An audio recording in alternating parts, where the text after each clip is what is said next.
Hi friends, welcome to our channel. నొప్పులను తగ్గించే తర్బూజా అంటే తెల్లగా ఉంటుంది చూడండి, అదే అన్నమాట తర్బూజా. దాని గురించి ఇప్పుడు తెలుసుకుందాం.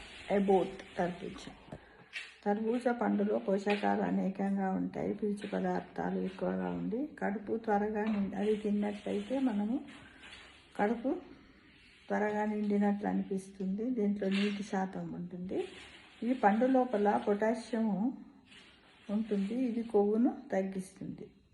జీర్ణక్రియ సాఫీగా జరగడానికి ఉపయోగపడుతుంది. ఫ్రెండ్స్, తర్బూజా పండు తినడం వల్ల మెదడుకు ఆక్సిజన్ సరఫరా పెరిగి తద్వారా టెన్షన్ తగ్గి నిద్ర పడుతుంది. కాబట్టి ఈ తర్బూజాను తినడానికి అందరూ కూడా ఉత్సాహాన్ని చూపాలి.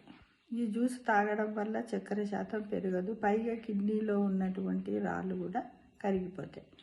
ఈ తర్బూజా పండులో విటమిన్ సిఏలు ఉండడం వల్ల ఒక ఇమ్యూనిటీ బూస్టర్లా పనిచేస్తుంది. జలుబు దగ్గు లాంటివి కూడా మనకు రాకుండా కాపాడుతుంది. ఇక కంటికి ఎంతో మేలు చేస్తుంది. బరువు ఎక్కువగా ఉండేవాళ్ళు తర్బూజాను డైట్లో ఉంచుకుంటే బరువు తగ్గుతారు. వీటి విత్తనాలు ఎక్కువ ఫైబర్ను కలిగి ఉండడం వల్ల డిహైడ్రేషన్ సమస్య నుంచి కూడా మనల్ని కాపాడుతుంది. ఫ్రెండ్స్, ఇక సాయంత్రం స్నాక్స్గా ఎండాకాలం తినవచ్చు. ఈ పండు తింటే రక్త ప్రసరణ సాఫీగా జరిగి రక్తపోటు లాంటివి కనబడవు. గుండె ఆరోగ్యానికి చాలా మంచి.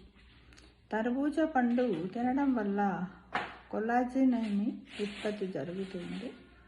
జుట్టు కూడా పెరుగుతుంది. దీని ఫేస్ ప్యాక్ కూడా వేసుకుంటే చర్మం గుడ్డుగా ఉంటుంది అన్నమాట. తర్బూజా పండు యాంటీ ఇన్ఫ్లమేషన్ గుణాలు అందులో ఉండడం వల్ల కీళ్ళు, మోకాళ్ళు, చేతి మడిమెల దగ్గర నొప్పులు వచ్చే అవకాశం తక్కువగా ఉంటుంది. పండు తినని వాళ్ళు రసము, సాలడ్స్తో తినవచ్చు. ఈ పండు తినడం వల్ల దంతాల నొప్పులు కూడా తగ్గిపోతాయి. 2016 అధ్యయనం ప్రకారం పంటి నొప్పిని తగ్గించే శక్తి ఈ పండుకు ఉందని పరిశోధకులు తేల్చారు. ఫ్రెండ్స్, దీంట్లో ఫోలిక్ యాసిడ్ ఉండడం వల్ల గర్భిణీలు కూడా తినచ్చు. దీనివల్ల బిడ్డ ఎదగడానికి ఉపయోగపడుతుంది.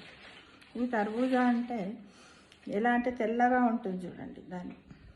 కాబట్టి మనము ఈ గుడ్డు లోపల ఇది సీజనల్ ఫ్రూట్ కాబట్టి మనము తప్పకుండా తినడానికి ప్రయత్నం చేయాలి.